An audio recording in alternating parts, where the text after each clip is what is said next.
Welcome to Shukla IT point. आप सभी का स्वागत है आपके अपने YouTube channel Shukla IT point में। मैं शिवम शुक्ला आप सभी दोस्तों का हार्दिक स्वागत करता हूं।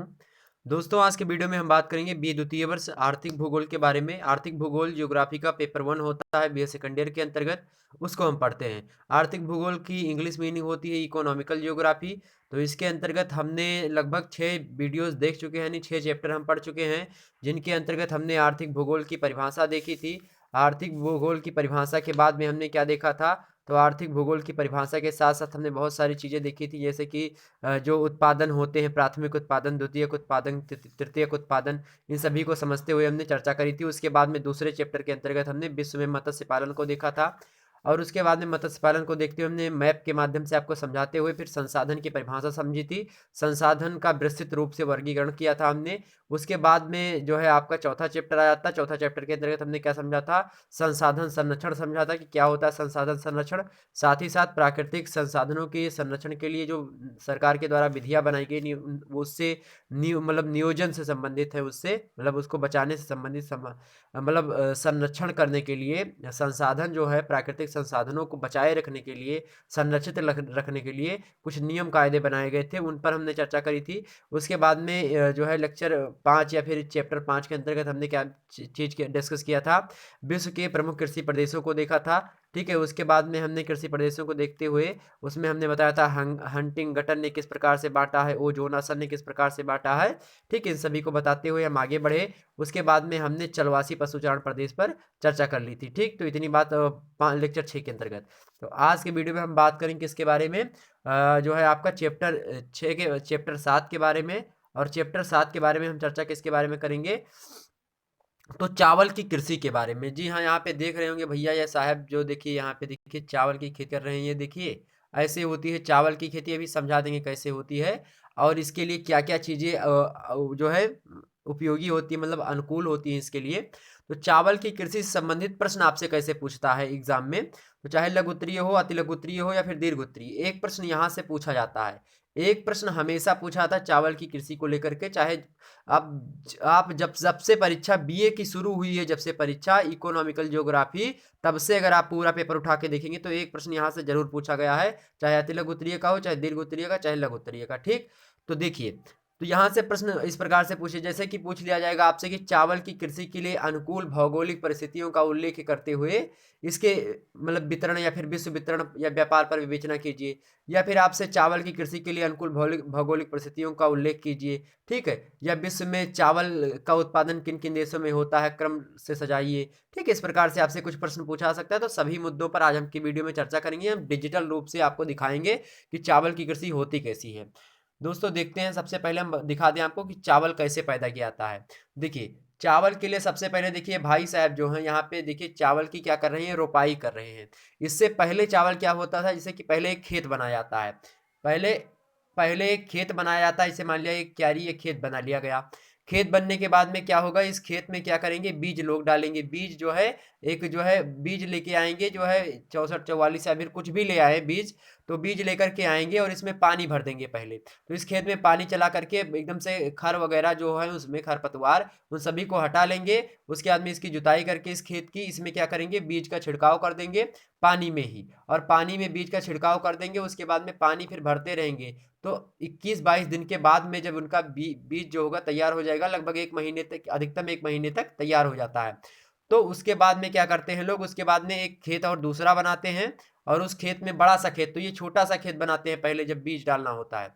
उसके बाद में बड़ा सा खेत बनाते हैं मित्रों, और बड़ा सा खेत बनाने के बाद में क्या करते हैं, बड़ा सा खेत बनाने के बाद में उसमें पानी भर देते हैं, और पानी भरने के बाद में उसमें जो है ट्रैक्टर वगैरह से जिससे भी जो है जुताई करवानी होती है, फिर जुताई करवाते हैं, पानी भरा ही रहता है उसमें। तो लगभग पानी जो है 4 से 5 अंगूर या फिर मतलब इससे ऊपर ही भरा रहता है। ठीक, खेत में तो उसमें जो है कदई करी जाती है। ठीक है, तो उसमें जब पानी में ही ट्रैक्टर को मतलब जोतने की प्रक्रिया को कंदई कहा जाता है देहात में, तो कंदई करी जाती है।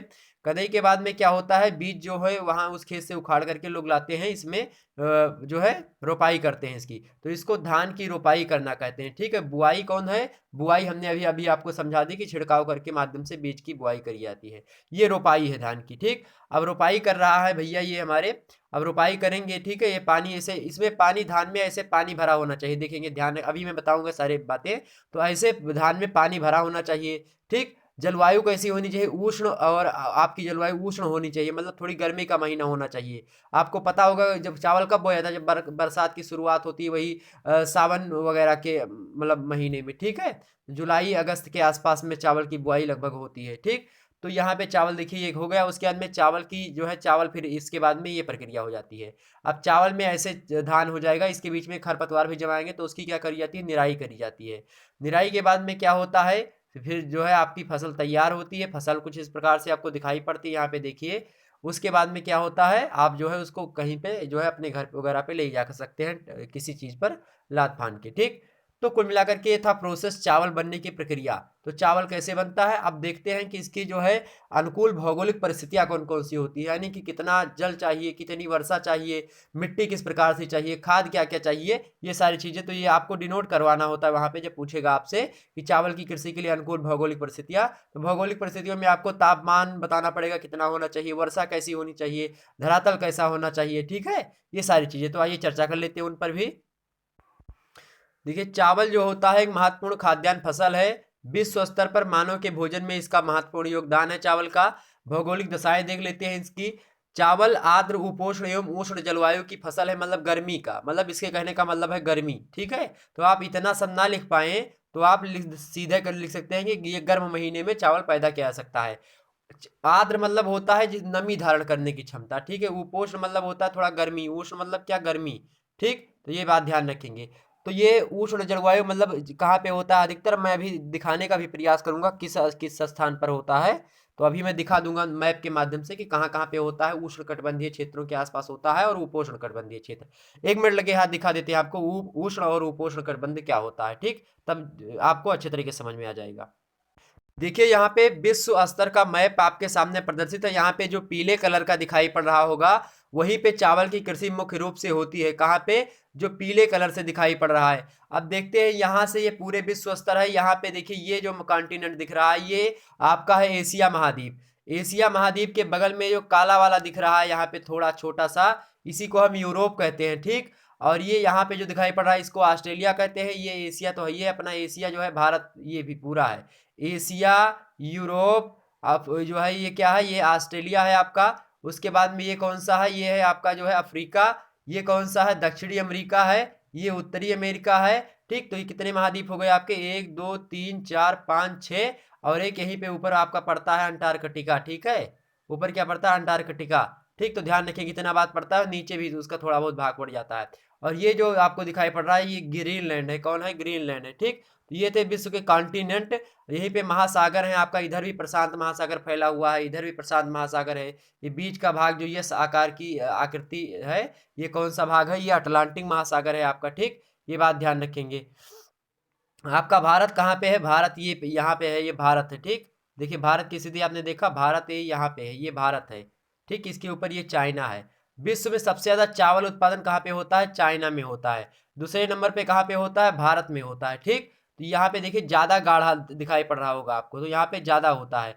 क्यों यहाँ पे ज्यादा होता है, मैं बताऊंगा क्यों यहाँ पे ज्यादा होता है। क्योंकि यहीं से जो है, यहाँ पे देखिए, यहीं से एक रेखा गुजरती है, उस रेखा का नाम होता है विषुवत रेखा। विषुवत रेखा यानी 0 डिग्री अक्षांश, इसी को कहते हैं, या फिर भूमध्य रेखा इसी को कहते हैं। तो यहीं से भूमध्य रेखा गुजरती है। और आपको ध्यान होगा, फर्स्ट ईयर में हमने बहुत बार आपको बताया कि जहां से भूमध्य रेखा गुजरती है, उसके 23.5 डिग्री ऊपर, 1 मिनट में, भूमध्य रेखा जो है वहां पे नहीं, क्योंकि भारत से नहीं जाती है।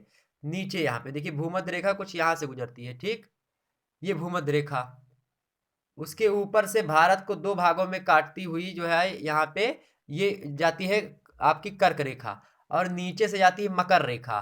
तो इस समय सूर्य भगवान कहाँ पर हैं, मकर रेखा पर हैं। तो जब आप खिचड़ी का त्योहार या मकर संक्रांति कल मना रहे थे, तो वो कौन सा था, तो मकर संक्रांति जब आप संक्रांति मना रहे थे, तो वहां पे यानी इस रेखा पर सूर्य, यानी इस वाले क्षेत्र में सूर्य का क्या थे, लंबवत चमक रहे थे। कर्क रेखा पर जब सूर्य आते हैं तो भारत में गर्मी पड़ती है। जब सूर्य मकर रेखा में प्रवेश करते हैं यानी मकर राशि में जाते हैं तो अपने यहाँ पे क्या पड़ती है, ठंडी पड़ती है। ठीक है, ये बात ध्यान रखेंगे। और सूर्य जो होते हैं हमेशा इन क्षेत्रों पर लंबवत चमकते हैं। किस क्षेत्रों पर? विषुवत रेखा पर। तो बीच वाली रेखा विषुवत रेखा होती है जिसको भूमध्य रेखा के नाम से जानते हैं। ऊपर वाली रेखा आपकी होती है कर्क रेखा जो 23.5 डिग्री उत्तरीय अक्षांश होती है, और 23.5 डिग्री दक्षिणी अक्षांश को हम मकर रेखा के नाम से जानते हैं, जो कि 14 जनवरी को जो है वहां पे सूर्य लंबवत चमकता है, इसलिए हम यहाँ पे त्योहार मनाते हैं मकर संक्रांति का। ठीक, ये बात ध्यान रखेंगे। तो बस इतने क्षेत्रों को क्या कहा जाता है, थोड़ा और ऊपर ही है यहाँ पे, तो इतने क्षेत्रों को हम क्या कहते हैं, उष्ण कटिबंध कहते हैं। तो ध्यान रखेंगे इसको, कितना क्या कहते हैं हम, उष्ण कटिबंध कहते हैं इतने क्षेत्रों को। और इसके थोड़ा ऊपर वाले क्षेत्रों को हम क्या कहते हैं, उपोष्ण कटिबंध कहते हैं। ठीक, क्या कहते हैं, उपोष्ण कटिबंध कहते हैं। तो उपोष्ण कटिबंध में देखते हैं यहाँ पर भी, तो यहीं पर सबसे ज्यादा फसल मतलब चावल कहाँ पे होते हैं, इसी उष्ण और उपोष्ण कटिबंधीय क्षेत्रों में होते हैं। ठीक, तो देखिए यहाँ पे अधिकतर देखते हैं, यहाँ पे देखिए जो यहाँ पे क्षेत्र है ये वाला, ये अमेरिका का क्षेत्र है। ठीक, ये अमेरिका का क्षेत्र है। ऊपर कौन सा ये देश है, ये कनाडा देश है। ठीक, यहाँ पे ब्राजील, अर्जेंटीना, चिली, ठीक है, इक्वाडोर, ये सारे उरुग्वे, पैराग्वे, बोलीविया, और यहीं पे वेनेजुएला है जहाँ से विश्व सुंदरियाँ आती हैं बहुत ज़्यादा। ठीक, तो ये सारी चीज़ें आपने देखा। तो इसलिए यहाँ पे वितरण ये नक्शे में इस प्रकार से, तो भारत में चाइना में नंबर 1 पर है, भारत दूसरे नंबर पर है। उसके बाद में Bangladesh, Indonesia, Thailand, Burma, Brazil, Philippine या फिलीपींस द्वीप, उसके बाद में जापान, वियतनाम, श्रीलंका, इस प्रकार से आते हैं। ठीक है, कंबोडिया वगैरह भी इसमें शामिल है। अभी मैं सबका डाटा आपको दिखा दूंगा। अब चलते हैं हम थोड़ा और थ्योरी पर बात कर लेते हैं। तो आपको समझ में आया उष्ण कटिबंध और उपोष्ण कटिबंध क्या होता है, बिल्कुल समझ में आया। तो चावल जो होता है आर्द्र, उपोष्ण एवं उष्ण जलवायु की फसल होता है। इसके लिए उच्च तापमान मतलब ज्यादा गर्मी होनी चाहिए, एवं साथ ही साथ अधिक आर्द्रता होनी चाहिए, मतलब नमी करने की क्षमता। यद्यपि वर्तमान समय में सिंचाई की सुविधाओं के विकास के साथ ही इसकी कृषि कुछ शुष्क भागों में भी की जा सकती। शुष्क भाग मतलब जहाँ पे नमी धारण करने की क्षमता नहीं होती मिट्टी की, उसी को शुष्क क्षेत्र कहा जाता है। तो अब वहाँ पे भी होने लगी, क्योंकि वहाँ पर भी सिंचाई के साधन हो गए, बोरिंग वगैरह के सिस्टम हो गई, इंजन चलने लगे। ठीक है, नहरों के माध्यम से सिंचाई होने लगी। विश्व में सबसे ज्यादा नहरों से सिंचाई किस देश में होती है, तो पाकिस्तान। विश्व में सबसे ज्यादा नहरों से सिंचाई किस देश में होती है, पाकिस्तान में। ठीक, ध्यान रखेंगे। तो सिंचाई के साधनों में वृद्धि हुई है, उसी के साथ शुष्क भागों में भी मलबा के परिवेश में की जा रही है। कुछ अन्य विशिष्ट भौगोलिक दशाओं की आवश्यकता के कारण इसकी कृषि का क्षेत्र कुछ सीमित ही रह सका है, मतलब कुछ सीमित यानी लिमिट है इसकी, मतलब कहाँ कहाँ पे होगा। तो जैसे Thailand, Burma, China, Sri Lanka, Bharat, यही सब क्षेत्रों में, फिलीपींस द्वीप समूह, ठीक है, जावा जो जापान का जावा, सुमात्रा, ये सारे मतलब इंडोनेशिया के देश हैं, इनमें सब में। ठीक है, जापान में तो पाया जाता है। ठीक, तो ये सारी चीजें आपने देखा। और जापान में चावल की 4000 किस्में बोई जाती हैं। जापान में चावल की 4000 किस्में बोई जाती हैं। जापान में प्रदेश आपने पढ़ा होगा जो है क्वेटो प्रदेश, तो सॉरी क्वांटो प्रदेश पढ़ा होगा, शिकोकू प्रदेश पढ़ा होगा, क्यूशू पढ़ा होगा, होन्सू पढ़ा होगा। ठीक है, तो ये सब जापान के प्रदेश हैं। पूछा गया था एक बार प्रश्न कि जापान के 4 प्रदेश, इसी परीक्षा में 2020 की परीक्षा में भी पूछा गया था ये प्रश्न। ठीक, तो जापान के 4 प्रदेश कौन कौन से हैं आप बता दिए, होन्सू, होक्काइडो, ठीक है, शिकोकू, कुइसू, क्वांटो। ठीक, तो क्वांटो में क्या होता है, क्वांटो में 1/5 भाग क्वांटो से ही जापान की चावल की मतलब खेती होती है। ठीक, तो ये हम जापान की सारी चीजें बताने लगे, चला की बात आ गई तो बता दिया। चलिए, तो इसके लिए हम देखते हैं भौगोलिक दशाएं कौन कौन सी जो है ठीक ठाक होती हैं, उसके लिए देखते हैं। तापमान एवं वर्षा, सबसे पहले आप हेडिंग डालेंगे, या फिर आप जो है बुद्धिमानी यहाँ पे दिखा सकते हैं कि तापमान हेडिंग डाल दीजिए अलग, वर्षा उसके दूसरी हेडिंग डाल दीजिए। ज्यादा हेडिंग रहेगी तो एग्जामिनर सोचेगा हाँ बच्चे ने मेहनत की, नंबर आपको अच्छा देगा। तो तापमान एवं वर्षा डाल सकते हैं हेडिंग, या फिर तापमान अलग वर्षा अलग। तापमान की अंग्रेजी आप टेम्परेचर लिख देंगे, और वर्षा की अंग्रेजी आप रेनिंग वगैरह लिख सकते हैं आराम से। ठीक है, तो रैन लिख देंगे तो वहां पे ये एग्जामिनर सोचेगा कि हाँ बच्चे ने अच्छा मेहनत किया है, कॉपी आपकी अच्छी दिखाई पड़ेगी, तो नंबर आपको उससे मिलेगा अधिक। तो तापमान एवं वर्षा देखिए, चावल की बुआई के समय औसत तापक्रम कितना होना चाहिए, तो 20 से 21 डिग्री सेल्सियस, 20 से 21 डिग्री सेल्सियस क्या होना चाहिए, प्राथमिक तापमान होना चाहिए। प्राथमिक तापमान मतलब जब चावल की बुआई कर रहे होते हैं तो 20 से 21 डिग्री का तापमान होना चाहिए। उसके बाद में जब चावल का विकास हो रहा होता है तब 23 से 24 डिग्री सेल्सियस तापमान होना चाहिए। और जब चावल पकने का समय होता है तो इसके लिए ज़्यादा तापक्रम की आवश्यकता पड़ती है, 25 से 26 डिग्री का तापमान होना चाहिए। ठीक, तो 25 से 26 डिग्री सेल्सियस तापमान का जब ये पकने लगे चावल, जब बुआई हो रही हो तो 20 से 21, फिर 23 से 24, उसके बाद में 25 से 26। इस प्रकार से आप याद कर सकते हैं कि बढ़ते हुए क्रम में है 20 से 21, 23 से 24 और 25 से 26। तो चावल जब बोया जाता है तो 20 से 21 डिग्री, और जब उसका विकास हो रहा होता है तो 23 से 24 डिग्री, उसके बाद में जब वो पक रहा होता है तब 25 से 26 डिग्री सेल्सियस तापमान की आवश्यकता होती है।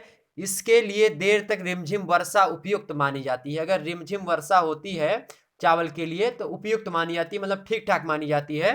तो ये बात आप ध्यान रखेंगे। पकते समय स्वच्छ आकाश होना चाहिए। चावल पक रहा हो, मतलब धान पक रहा हो, तब उस समय स्वच्छ आकाश, मतलब बादल वगैरह नहीं होने चाहिए, मतलब पानी वगैरह बरसने की संभावना ना बने। मध्य वायु एवं कम आपेक्षिक आर्द्रता इसकी कृषि के लिए सर्वाधिक उपयुक्त मानी जाती है। ठीक, मध्य प्रकार की वायु चले, ज़्यादा वायु भी तेज नहीं चलनी चाहिए ताकि धान जो है होता है वो नीचे गिर जाता है, तो उससे। चलिए आगे बढ़ते हैं और हम देख लेते हैं। चावल की कृषि के लिए कम से कम 100 से 150 डिग्री सेल्सियस वार्षिक वर्षा अनिवार्य होती है। तो 100 से सेल्सियस की वार्षिक वर्षा अनिवार्य होती है चावल की कृषि के लिए। 2-2.5 महीनों तक यदि खेतों में पौधों की जड़ में 10 से 15 सेंटीमीटर ऊपर तक ताजे पानी का धीमा स्राव होता रहे तो पौधों का विकास तीव्र गति से होता रहता है। तो यानी चावल यहाँ पे बोया गया, चावल यहाँ पे मान लिया बोएगा, मैं आपको दिखा दूं। देखिए अब यहाँ पे जो है, यहाँ पे चावल में पानी ऐसे भरा रहता है हमेशा। तो जब चावल की कृषि हो तो यहाँ पे क्या होना चाहिए, ये भरा होना चाहिए, मतलब कि यहाँ पे पानी जो है, यहाँ पे देखिए 1 मिनट, यहाँ पे पानी जो होता है यहाँ पे भरा होना चाहिए। ठीक, यहाँ पे दिखाई पड़ रहा होगा आपको। तो चावल जो है वहाँ पे पानी क्या होना चाहिए, भरा होना चाहिए, जिससे क्या हो सके, जिससे उसका विकास हो सके। यही बात वहाँ पे बताई गई है। तो वहाँ पे पानी जो है कितने डिग्री सेल्सियस तक भरा होना चाहिए, तो पानी जो है आपका लगभग जो है 10 से 15 सेंटीमीटर ऊपर, यानी 10 से 15 सेंटीमीटर चावल के जड़ों के ऊपर तक पानी रहना चाहिए, तो इसका ज़्यादा विकास होता है। ठीक, आगे बढ़ते हैं, अगला देखते हैं। प्रति हेक्टेयर उत्पादन इसका बढ़ जाता है, इसके कारण से विकास काल में देर तक लगातार वर्षा उपयुक्त मानी जाती है। जब इसका विकास हो रहा हो, मतलब जब धान की फसल अपने चरम सीमा पर हो, मतलब बढ़ रही हो, ठीक है, तब अगर वर्षा हो रही है, रिमझिम वर्षा या फिर देर तक वर्षा हो रही है, अच्छी वर्षा हो रही है, तो उसके लिए उपयुक्त मानी जाती है, मतलब पानी ठीक ठाक होना चाहिए। वर्षा कम होने पर सिंचाई आवश्यक हो जाती है। जड़ों के स्वस्थ विकास तथा ऑक्सीजन की आपूर्ति के लिए खेतों से पानी निकाल दिया जाता है, जिससे पौधों की जड़ों और मिट्टी में वात संचालन हो सके। तो कभी कभी क्या होता है, जब ज़्यादा वर्षा हो जाती है, जब ज़्यादा वर्षा हो जाती है तब भी पानी को हम निकाल देते हैं, मतलब ज़्यादा पानी भी ना भर जाए, लगभग 10 से आपका 15 डिग्री सेल्सियस ऊपर तक ताज़ा पानी हमेशा भरा रहे, बासी पानी भी ना कि हमेशा पानी भरा रहे। तो मतलब पानी वगैरह काट के निकाल दें ताकि जो है मिट्टी के बीच में ऑक्सीजन या फिर पानी संपर्क बना सके, हवा आ सके ऊपर से। ये भी सारी चीज़ें आपको ध्यान में रखनी होगी। अगला देखते हैं, धरातल। धरातल कैसा होना चाहिए, यानी भूमि कैसी होनी चाहिए। तो क्षेत्र के आधार पर चावल दो प्रकार का होता है, मैदानी चावल तथा पहाड़ी चावल। अब धरातल के हिसाब से चावल दो प्रकार का होता है। पहला प्रकार है मैदानी चावल, दूसरा प्रकार है पहाड़ी चावल। अगला देखते हैं, मैदानी चावल की खेती समतल भूमि में की जाती है। तो ये तो भैया वैसी बात है, समतल मैदान किसको कहते हैं, समतल को कहते हैं। तो मैदानी चावल की भूमि किस में की जाती है, समतल भूमि में। ऐसे लिखना है, बस सेम ऐसे आपको भी लिखना, ये भी बना बना के सारी चीजें हैं लिखा हुआ है। ठीक, तो आपको भी क्या करना है, बना के सारी चीजें लिखना है। उसमें कोई ज्यादा अपने हिसाब से ज्यादा उसमें कठिन शब्दावली का प्रयोग कर देंगे तब भी एग्जामिनर समझ नहीं पाएगा, तो आपको नंबर भी नहीं देगा। ठीक, तो आप जो है अपने हिसाब से लिखिएगा, अपने शब्दों में लिखिएगा, बस यहाँ पे जानकारी ले लीजिए आप। मैं ये कहना चाह रहा हूँ कि ये सारी बातें जो मैं बता रहा हूँ इसको पूरा याद मत करिएगा। जैसे जो डाटा बताया कि 20 से 21 डिग्री सेल्सियस शुरुआती होना चाहिए, जब बीज का भाग हो तो 23 से 24 डिग्री सेल्सियस तापमान होना चाहिए, 25 से डिग्री सेल्सियस तापमान जब पक रहा हो चावल। ठीक, तो ये सारी चीज़ें आपको पता होनी चाहिए। लेकिन अब यहाँ पे उष्ण कटिबंधीय जलवायु होनी चाहिए, ये सारी चीज़ें अगर याद हो रही तो याद हो रही, नहीं तो इसके लिए गर्मी उपयुक्त मानी जाती है। पानी इसके जड़ों में भरा रहे, जो है लगभग 10 से 15 सेंटीमीटर ऊपर तक, तो ये उपयुक्त माना जाता है। इस प्रकार से आप पॉइंट में भी उत्तर लिख सकते हैं। ठीक, उत्तर लेखन की प्रक्रिया से संबंधित हमने एक वीडियो बना रखी है, उसको देख लीजिएगा। ठीक है, 2 वीडियो हमने बना रखी है, फिर और वीडियो बनती रहेंगी किस प्रकार से किस सिचुएशन में कैसे उत्तर लिखा जाता है। ठीक, ध्यान रखेंगे। तो क्या होता है, आवश्यकता मौसमी चावल की खेती समतल भूमि में की जाती है जहां पर पानी को वर्ष भर आवश्यकता के अनुसार रोका जा सकता है। ऐसे भागों में उन फसलों को वरीयता दी जाती है जिनकी उपज 150 से 180 दिनों के बीच में प्राप्त हो जाती है। सीमित जल प्राप्ति वाले क्षेत्रों में कम दिनों में उपज होने वाली फसलों को उगाया जाता है। यानी जब जो है कम समय में जो जितनी फसलें उगती हैं उसको मैदानी भागों में हम उगाते हैं। ठीक, 180 दिनों के बीच में प्राप्त हो जाती हैं। सीमित जल प्राप्ति वाले क्षेत्रों में कम दिनों में उपज देने वाली फसलों को उगाया जाता है। चाहिए अब मिट्टी देखते हैं कितनी, मतलब मिट्टी कैसी होनी चाहिए इसके लिए, चावल के लिए। तो चावल के उत्पादन में कांप और दोमट मिट्टी, कांप मिट्टी में जो है खाद वगैरह ज़्यादा नहीं डालनी पड़ती, ठीक है, क्योंकि ये खाद वगैरह इसमें होती है कांप मिट्टी में। तो चावल के उत्पादन में कांप और दोमट मिट्टी जिनके 1.5-2 फुट नीचे की परतों में रंध्र रहित चीका मिट्टी की परत हो जिसमें पानी का स्राव नीचे ना हो, मतलब ये मिट्टियां इनके नीचे, कांप मिट्टी दोमट मिट्टी में क्या होता है, पानी ज़्यादा अंदर तक नहीं जाता है, उसमें ये नमी धारण करने की क्षमता इसमें अधिक होती है कांप वगैरह मिट्टी में। ठीक, तो इसलिए क्या होता है, ये सर्वोत्तम मानी जाती है। चीका प्रधान दोमट कृषि के लिए सर्वोत्तम मिट्टी मानी जाती है। अगला देखते हैं खाद एवं उर्वरक का प्रयोग कैसा होना चाहिए। तो वर्तमान समय में मित्रों चावल की कृषि विभिन्न प्रकार की मिट्टियों में सिंचाई की सुविधाओं के आधार पर की जाने लगी है। अधिक महत्वपूर्ण तथ्य, मतलब अधिक महत्वपूर्ण जो तत्व होता है खाद एवं उर्वरक की उपलब्धता रही है। नाइट्रोजन जैसे उर्वरकों की आपूर्ति से इसे इस वर्ष में कई फसलें मतलब ली जा सकती रही हैं, इसलिए जापान जैसे देश में कम क्षेत्रों में भी अधिक उत्पादन प्राप्त किया जा रहा है। ठीक, अधिक महत्वपूर्ण तत्व खाद और उर्वरक हैं जिसके उपयोग से क्या करते हैं, इसमें नाइट्रोजन पाया जाता है, और नाइट्रोजन के जो जब नाइट्रोजन हम इसका डाल देते हैं या खाद डाल देते हैं, देखते हैं कि जब पानी भरने के बाद में खाद, या फिर जब पानी बरसता है तो खाद डालते हैं, फिर खाद के बाद में पानी डालते हैं। ठीक, खाद पहले डाल देते हैं उसके बाद में सींचते हैं खेत, तो क्या होता है इससे वो मतलब आगे बढ़ता है। ठीक, मतलब फसल का विकास जो होता है वो तीव्र गति से आगे बढ़ता है। तो उर्वरकों के माध्यम से क्या होता है, कम जो है खेत में जापान का विश्व उत्पादन प्रतिरूप। तो जापान का विश्व मतलब चावल का विश्व उत्पादन प्रतिरूप कैसा है, तो चावल का विश्व उत्पादन प्रतिरूप देख लीजिए। विश्व के कुल चावल का उत्पादन लगभग कितने परसेंट, 90% चावल दक्षिणी पूर्वी एशिया से प्राप्त होता है। दक्षिणी पूर्वी एशिया आपको पता है कौन सी होती है, ये दिखा देते हैं दक्षिणी पूर्वी एशिया क्या होती है।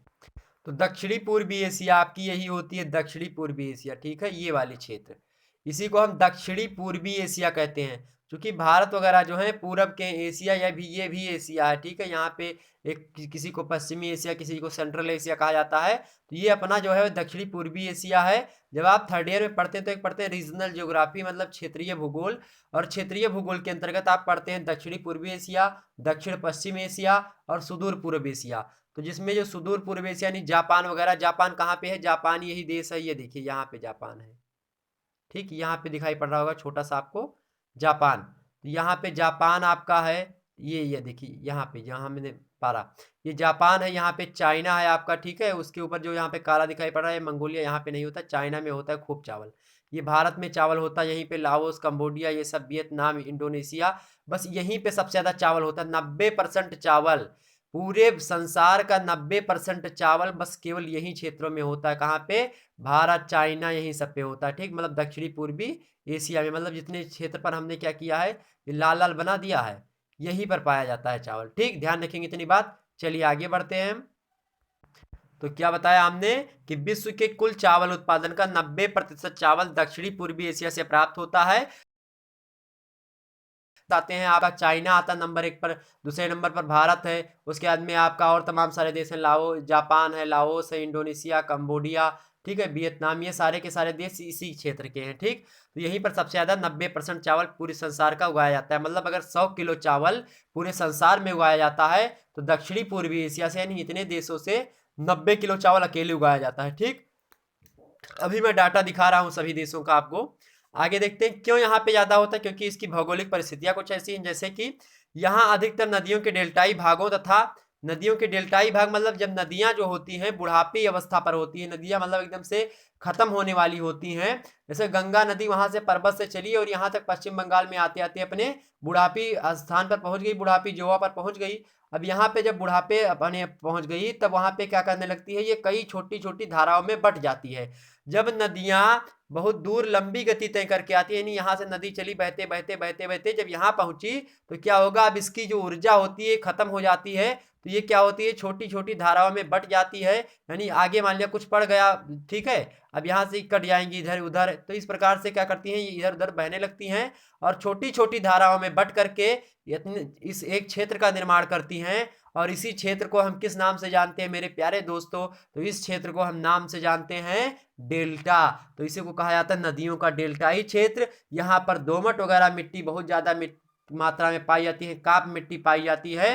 ये नदियां जो होती हैं बहुत सारे उर्वरक बहा करके, बहुत सारे खाद बहा करके लाती हैं, वो यहीं पर क्या करती है, जमा करती चली जाती निर्मित होता है और उस मैदान में जो होता है बहुत ज्यादा कृषि होना प्रारंभ हो जाती है। तो इसीलिए जो है नदियों के डेल्टाई क्षेत्र यहाँ पे बहुत अधिक संख्या में है।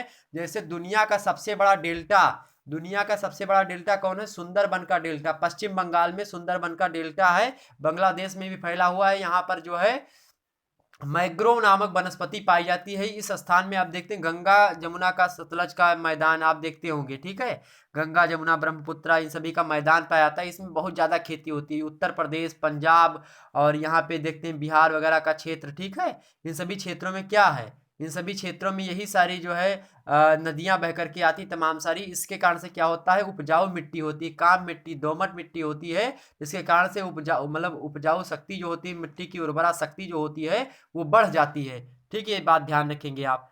तो क्या है, यहाँ पर अधिकतर नदियों के डेल्टाई भागों में क्या होता है, डेल्टाई भाग स्थित है, इसलिए यहाँ पे कृषि ज्यादा होती है चावल की। उनके मैदानों में उपजाऊ काम मिट्टी पाई जाती है, हमने बता ही दिया आपको। आगे देखते हैं जाती है जिसमें खाद की विशेषता मतलब खाद की आवश्यकता ज्यादा नहीं होती, खाद इसमें पूर्ण रूप से वैसे पाई जाती है। यहाँ पर वर्ष भर उच्च तापक्रम रहता है। यहाँ पर मतलब आपने बात कर रहा हूँ यूपी देख लीजिए, फिर अपने भारत की मैं बात कर रहा हूँ, तो भारत की उत्तरी भारत की, और यहाँ से पंजाब वगैरह की, और इधर नीचे से जम्मू कश्मीर में चले जाइएगा आप ना, उत्तराखंड में जाइएगा तो इधर वाले क्षेत्र में यूपी बिहार और उसके बाद में और मध्य प्रदेश के ऊपरी भाग में, उसके अंदर पंजाब राजस्थान की जो है पूर्वी भाग में, इन सभी क्षेत्रों में क्या होता है, इन सभी क्षेत्रों में क्या पाया जाता है मित्रों, तो इन सभी क्षेत्रों में क्या पाया जाता है, वर्ष भर उच्च तापक्रम मतलब ठीक ठाक तापक्रम पाया जाता है, ना ज्यादा ठंडी होती ना ज्यादा गर्मी, मतलब एकदम से अनुकूल भौगोलिक परिस्थिति होती है। तो इसलिए यहाँ पर क्या होता है, वर्षा की मात्रा दक्षिणी पश्चिमी मानसून के द्वारा होती रहती है और 100 से 200 सेंटीमीटर तक यहाँ पे वर्षा होती है। इसलिए यहाँ पर चावल उत्पादन में मतलब चावल उत्पादन को बढ़ावा मिला। आगे देखते हैं नदियों की घाटियों में नहरों द्वारा सिंचाई की सुविधाएं उपलब्ध होती हैं। अब जहाँ पे भैया नदियां बहेंगी वहां पर क्या होगा, वहां पे नदियों को मतलब नदियों पर बांध बना करके नहरें छोड़ दी जाएंगी, नहरें बनाई जाएंगी, नदियों से नहरें बनाई जाती है, ठीक, बांध बना देते हैं मतलब नदियों पर। जब नदियों पर बांध बनाया जाता है, डैम बनाया जाता है, इसको भी समझेंगे हम, टेहरी बांध परियोजना, टेहरी वगैरह जो बांध बने हैं ये सारे के बांध आपके में हो सकता है शामिल हो, तो उसको हम देखेंगे टेहरी बांध, ठीक है, और उसके बाद में भाखड़ा नंगल बांध। तो इन सभी बांध बनाने से क्या होता है, इससे बहुत से बिजली भी बनाई जाती है, साथ ही साथ झील का निर्माण होता है, साथ ही साथ भूकंप भी आते हैं, ये बात भी ध्यान रखेंगे। और क्या होता है, विस्थापन की समस्या भी बढ़ती है इसके कारण से। उसके बाद में क्या होता है, विस्थापन की समस्या के साथ साथ इससे नहरें भी निकाली जाती हैं। तो एडवांचर और डिस मतलब कि जो है इसके फायदे और नुकसान दोनों है, ठीक। तो नदियों की घाटियों से नहरों द्वारा सिंचाई करने में क्या होती है, आसानी होती है, इसलिए यहाँ पे जो है ज़्यादा चीज़ें उपलब्ध हैं। आगे देखते हैं जनसंख्या अधिक होने से यहाँ पर सस्ते श्रमिक उपलब्ध हो जाते हैं। इन क्षेत्रों में जनसंख्या बहुत ज़्यादा है। दुनिया में सबसे ज़्यादा जनसंख्या चाइना के पास है, दूसरे नंबर पे किसके पास है, भारत के पास है। नंबर 1 चाइना, नंबर 2 भारत, और इन दोनों में क्या है, चावल की नंबर एक पर चाइना चावल की कृषि करता है, नंबर 2 पर भारत करता है, ठीक। तो यहाँ पे नंबर एक मतलब जनसंख्या पर, ये तो यहाँ पे जो है सस्ते श्रमिक मिल जाते हैं। भारत में सस्ते होता है, कृषि बहुत मतलब धान की कृषि को बढ़ावा मिलता है। आगे देखते हैं, इन भागों में चावल ही मुख्य खाद्यान्न होने के कारण इनकी खपत ज्यादा होती है। जैसे अपने यहाँ की मैं बात करूँ तो रोटी सब्जी दाल चावल खाते हो आप, ठीक, लेकिन अलग अब जब पश्चिम बंगाल साइड चले जाएंगे, पूर्वोत्तर साइड में, तो वहां पे क्या करते हैं, चावल उगाते हैं और मच्छी, तो मछली चावल खाते हैं, अधिकतर लोग मछली चावल खाते हैं। हम लोग दाल चावल सब्जी रोटी खाते हैं, वहाँ पे मछली चावल खाते हैं। और इसी प्रकार से जाएंगे चाइना में जाएंगे तो भैया कुकुर बिलार सब वो कुछ छोड़ते नहीं है, वो सब कुछ खा लेते हैं, उसमें कोई दिक्कतें नहीं उनकी। तो इसी प्रकार से मतलब अगर जाते चलेंगे उस देश में तो वो सारे लोग खाते पीते हैं, उसमें कोई दिक्कत नहीं, क्योंकि वहाँ पे वो सारी चीज़ें पाई ही नहीं जाती जो अपने यहाँ पे पाई जाती हैं। एक्चुअली मैं बताऊँ, एक वास्तविक बात आपको बता दूँ, ये जो मांसाहार होता है, मांसाहार मतलब ये ना मैं कहता कि तुम छोड़ दो या फिर ना खाओ, आप लोग खाओ, बिल्कुल खाओ, जो जिसको खाना है वो खाएगा, जिसको नहीं खाना वो नहीं खाएगा।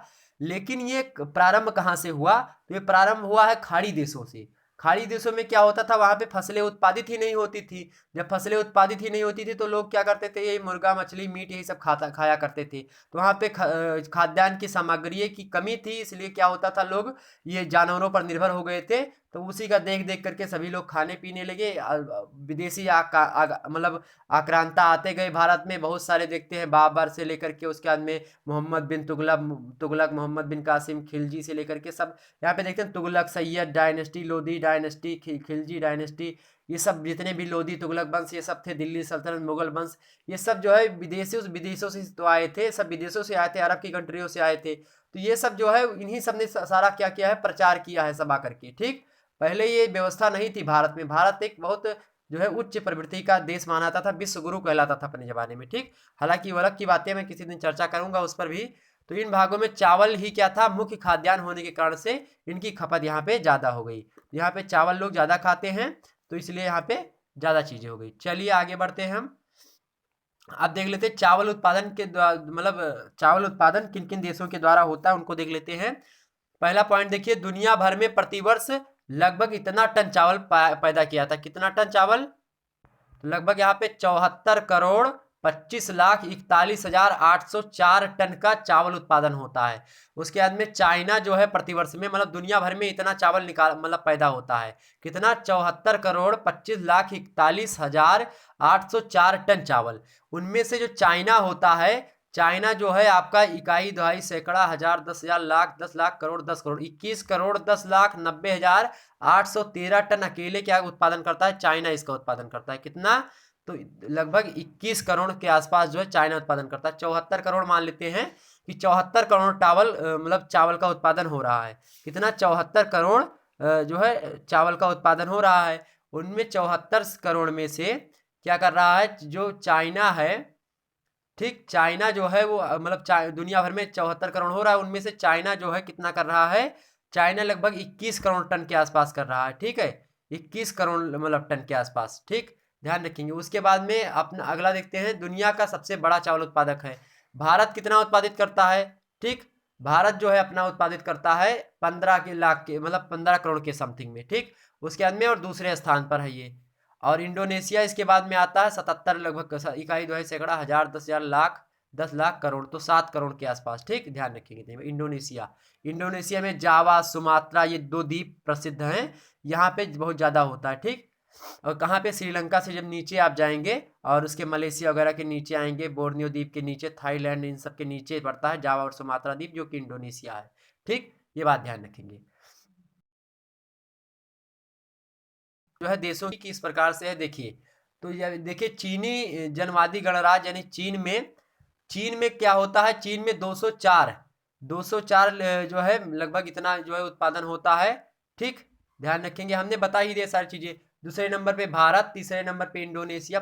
20 करोड़ लगभग यहाँ पे चीन में होता है। 15 करोड़ के समथिंग में लाख टन, 15 करोड़ लाख टन, ठीक, मतलब 15 करोड़, ठीक, टन। उसके बाद में भारत में 15 करोड़। उसके बाद में इंडिया में, इंडोनेशिया में 69, और वियतनाम में कितना है, 43। उसके बाद में थाईलैंड में 37। ये सब लाख हैं अब, ठीक है, ये सब लाख आते हैं। उसके बाद में बांग्लादेश में कितने हैं, 33। उसके बाद में और देखते हैं, ये सब चावल की देखिए किस्में, कितनी अच्छे चावल यहाँ पे दिख रहा है, मन कर रहा खा लें इसको। आगे देखते हैं म्यांमार। उसके बाद में म्यांमार 33 है आपका। Philippines, Brazil, Japan, Pakistan, Cambodia. ठीक, ये सारे आपके सामने शामिल होते हैं ऐसे देश। ठीक, तो इतनी बात आपको क्लियर हुई, इतनी बात क्लियर हुई मित्रों। चलिए आगे बढ़ते हैं हम और देख लेते हैं कुछ बातें आगे। और भी राज्य, संयुक्त राज्य अमेरिका में, दक्षिणी कोरिया, मिस्र, नेपाल, नाइजीरिया, मेडागास्कर, इन सब में नाम मात्र के लिए होता, ज्यादा नहीं होता। ठीक, ध्यान रखेंगे। आगे बढ़ते हैं हम और आगे बढ़ते मित्रों, बस तो चीजें आपको जानने को मिली। थोड़ा अंतरराष्ट्रीय और भी जैसे और भी क्षेत्र हैं जो चावल उत्पादन के लिए प्रमुख हैं। जैसे कि एशिया के अतिरिक्त चावल की बात करें तो पश्चिमी द्वीप समूह, मध्य अमेरिका में हो गया, संयुक्त राज्य अमेरिका, लुजियाना, मिसिसिपी, जो मिसौरी का क्षेत्र होता है नदियों का, उन नदियों के क्षेत्रों में क्या होता है, उनकी घाटियों में क्या होता है, टेक्सास कंट्रियां आती हैं, कैलिफोर्निया राज्य है अमेरिका का, उन सब के घाटी में क्या होता है, थोड़े बहुत चावल का उत्पादन होता है। यूरोप में होता है, इटली में पो नदी पाई जाती है और इटली की गंगा कहा जाता है पो नदी को, तो इसकी घाटी में पाया जाता है। पीटमांड में पाया जाता है, ठीक है। लबांडा में पाया जाता है, बैनीसिया में पाया जाता है चावल, तो इन सब में भी पाया जाता है, लेकिन आपको लिखना उतना ज़्यादा इंपॉर्टेंट इतना नहीं है। काकेसाई मतलब उत्तरी काकेसिया में पाया जाता है। कजाक, साइबेरिया, साइबेरिया क्या होता है, रूस में, ठीक है। तो रूस का वह भाग जो एशिया में पड़ता है, रूस का वह भाग जो एशिया में पड़ता है उसी को हम क्या कहते हैं, साइबेरिया कहते हैं, ठीक। तो वहाँ पे भी पाया जाता है। अंतर्राष्ट्रीय व्यापार भी चावल के लिए उपयुक्त माना था। चावल का अधिकांश उत्पादन घरेलू उपभोग के लिए किया जाता है, लोग खाने पीने के लिए करते हैं। अंतर्राष्ट्रीय व्यापार अगर से पूछ ले, मान लेता है आपसे पूछ लेता है कि चावल के अंतर्राष्ट्रीय व्यापार पर टिप्पणी लिखिए, तो आप बता सकते हैं कि चावल का अधिकांश उत्पादन घरेलू उपभोग के लिए किया जाता है, अतः इसका अधिकतर व्यापार एशियाई देश के बीच में होता है। अधिकतर व्यापार किसके किसके देश में बीच में होता है, तो एशिया के देश आपस में ही, जैसे इंडोनेशिया से भारत में, भारत से इंडोनेशिया, श्रीलंका से इंडोनेशिया, इंडोनेशिया से श्रीलंका, श्रीलंका भारत, भारत से श्रीलंका, इसी प्रकार से जापान से कर लेगा कौन, वियतनाम कर लेगा, ठीक है। इसी प्रकार से आगे आगे पीछे करते हैं, जापान से भारत भी कर सकता है, साथ ही साथ अमेरिका से भी भारत व्यापार करता है चावल का, ठीक। ध्यान रखेंगे इतनी बात। तो चावल के प्रमुख निर्यातक देश की मैं बात करूं, निर्यातक मतलब क्या होता है, बेचने वाले। तो चावल के प्रमुख निर्यातक देश में आपका आता है Iran, Iraq, Brazil, Thailand, Burma, ठीक है, फार्मोसा व वियतनाम, ये सब निर्यातक है, मतलब बेचते हैं, क्योंकि यहाँ पे जनसंख्या है ही नहीं उतना ज़्यादा, तो लोग अपने से ज़्यादा मतलब जो बच जाता है उसको बेच देते हैं। प्रमुख निर्यातक देश कौन कौन से हैं, प्रमुख निर्यातक बंदरगाह कौन से निर्यातक देश, तो हमने बता दिया आपको, ब्राजील हो गया, थाईलैंड हो गया, ये सारे देश, ठीक। जबकि प्रमुख निर्यातक बंदरगाह कौन कौन से, मतलब जहां से बेचा जाता है, रंगून बंदरगाह, ठीक है। मेरे सैया गए रंगून, वहां से किया है टेलीफोन, गाना सुने हैं, तो रंगून स्थान है, ठीक, वहीं से फोन किया था उनके सैया ने। आगे देखते हैं, अगला देखते हैं। अगला प्रश्न है, प्रमुख बंदरगाह जो निर्यात करते हैं मतलब बेचते हैं, रंगून बंदरगाह से बेचा जाता है, सिंगापुर बंदरगाह से और हांगकांग की बंदरगाह से, ठीक है। तो हांगकांग बंदरगाह, सिंगापुर बंदरगाह, रंगून बंदरगाह, इसके मैं बात करूं तो जो प्रमुख रूप से खरीदते हैं चावल के लोग खरीदते हैं, आयातक हैं बांग्लादेश, चीन, Japan, France, Cuba, Malaysia, Sri Lanka, Indonesia, पश्चिमी जर्मनी और संयुक्त राज्य अमेरिका। क्योंकि यहाँ पर जो है जनसंख्या बहुत ज़्यादा है और लोग चावल बहुत खाते हैं, तो ये खरीदते भी हैं, ठीक। अपने आप पे स्वतः पर निर्भर नहीं रहते, ठीक। भारत कैसा है, निर्भर है, भारत क्या है, निर्भर है। आगे देखते हैं, बस इतने आप जो है कंप्लीट लिख सकते हैं, ज़्यादा इस पर जो है परिचर्चा नहीं करते हैं। तो फिर मिलेंगे हम अगली वीडियो में, तब तक के लिए जय हिंद जय भारत। और अगली वीडियो में बात करेंगे इसी प्रकार से गेहूं की कृषि के बारे में। अगला चैप्टर आपका क्या होगा, अगला चैप्टर होगा आपका 8वां चैप्टर, और 8वें चैप्टर के अंतर्गत हम बात करेंगे गेहूं की कृषि के बारे में, और जानेंगे कि गेहूं की कृषि के लिए अनुकूल भौगोलिक परिस्थितियां क्या होती हैं। अनुकूल भौगोलिक परिस्थिति मतलब वर्षा कैसी होनी चाहिए गेहूं के लिए, तापमान कैसा रहना चाहिए, मिट्टी कैसी होनी चाहिए, उर्वरक कैसा होना चाहिए, ठीक है, आर्थिक दशाएं कैसी होनी चाहिए, गेहूं की प्रजातियां कैसी होनी चाहिए, ठीक है। उसके बाद में देखेंगे सबसे ज़्यादा गेहूं कहाँ पे उत्पादन होता है, ठीक है। उसके बाद में साथ ही साथ मैप के माध्यम से आपको दिखाने का प्रयास करेंगे, जैसे इसमें हमने समझाया उसी प्रकार से समझा देंगे, तो आपको क्लियर हो जाएगा क्या क्या चीज़ें होती हैं। साथ ही साथ अंतर्राष्ट्रीय व्यापार पे भी थोड़ा बहुत हम चर्चा कर लेंगे, जैसे आज की वीडियो में हमने बताया। तो इसी प्रकार से हम लेक्चर 8 आपका आएगा, मतलब चैप्टर 8 आएगा, उसके अंतर्गत हम चर्चा कर लेंगे। तो फिर मिलते हैं हम अगले वीडियो में, तब तक के लिए जय हिंद जय भारत।